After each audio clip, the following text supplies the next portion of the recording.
আজকে সকাল থেকে আসা ট্রেনগুলো যে ঢাকা স্টেশনে সবগুলো ট্রেনই প্রায় সঠিক সময়ে প্রবেশ করেছে। শুধুমাত্র রংপুর এবং বুড়িমারি এক্সপ্রেস যে দুটো ট্রেন এই একটু বিলম্বে প্রবেশ করেছে, 1 ঘন্টা 20 মিনিট 1 ঘন্টা 25 মিনিট বিলম্বে প্রবেশ করেছে।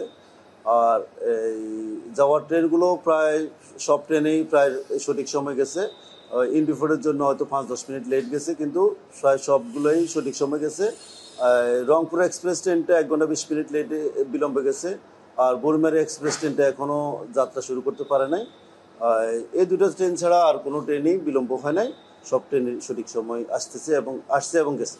তো আমাদের এবার ঈদ যাত্রা ইনশাআল্লাহ আল্লাহর রহমতে অনেক সুন্দরভাবে সম্পন্ন হয়েছে এবং এখনও সুন্দর মানুষজন খুব একেবারে নিরাপদ এবং স্বাচ্ছন্দ্যে ভ্রমণ করতে পেরেছে এবং মানুষজন খুবই সন্তুষ্ট।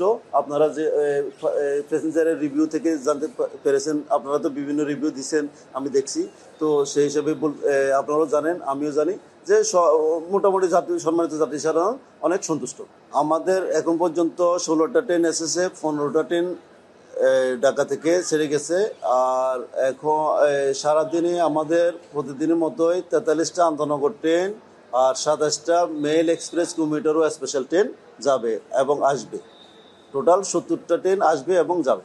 আসলে এটা আমরা মনে করতেছি আজকেই সর্বোচ্চ, কিন্তু ঈদের সময় আমরা মনে করতাম যে ঈদের যাত্রায় মানুষজন শুধু যাবে, ঈদের পরে আর যাবে না। কিন্তু দেখা গেল যে ঈদের পরে মানুষজনের যাত্রা যাওয়ার চেষ্টা অনেক বেশি, অনেক মানুষজন ঈদের পরেও গেছেন। এখন আসলে আসা যাওয়া দুটাই হচ্ছে, দুটাই ভালোভাবে হচ্ছে এবং অনেক প্যাসেঞ্জার দেখা যাচ্ছে, অনেক যাত্রী হচ্ছে। এই দুটা ট্রেন বিলম্ব হওয়ার কারণ হলো এই ট্রেনগুলো রংপুর অনেক লং রুট, সেই ক্ষেত্রে আমরা ঢাকা থেকে যদি সঠিক সময় চালানোর পরেও রংপুর যাওয়ার পরে সেখান থেকে আসতে আসতে অনেক সময় বিলম্ব হয়ে যায়। তো আসার পরে এই ট্রেনটা আবার যায়। তো এখন যদি বিলম্বে আসে সেটা আবার ওয়াশপিট হয় আবার যায়, যার জন্য বিলম্ব যেতে হয়। আবার বুড়িমারি এক্সপ্রেস ট্রেন আজকে বিলম্বে আসছে, এখন আবার সেটার একই মানে সেম ইঞ্জিন কাজ করবে, এখন সেজন্য একটু বিলম্ব হচ্ছে।